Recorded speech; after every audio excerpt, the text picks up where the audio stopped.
Welcome to our comprehensive guide on Trading 212 versus Interactive Brokers, where we will help you decide which one is best for your trading needs in 2025.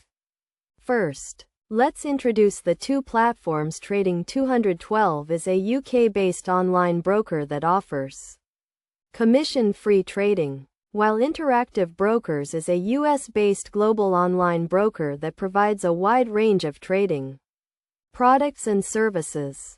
When it comes to fees, Trading 212 is a clear winner, offering commission-free trading on stocks, ETFs, and Forex. Interactive Brokers, on the other hand, charges a small commission on trades, but offers more competitive pricing for high-volume traders.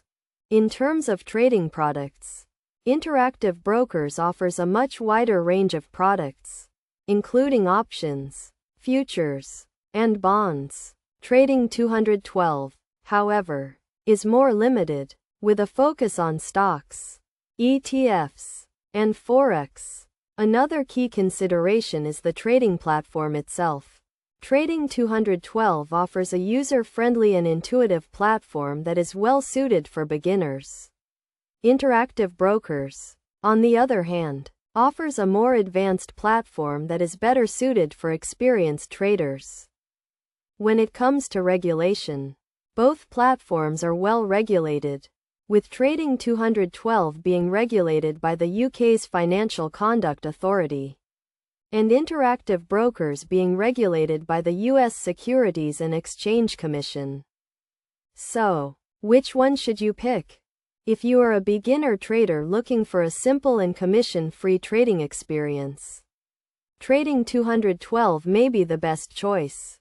However, if you are an experienced trader looking for a wide range of trading products and competitive pricing, Interactive Brokers may be the better option.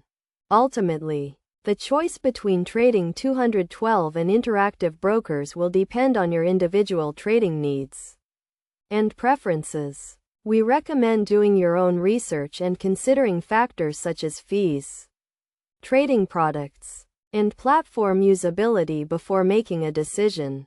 By choosing the right platform, you can set yourself up for success and achieve your trading goals in 2025.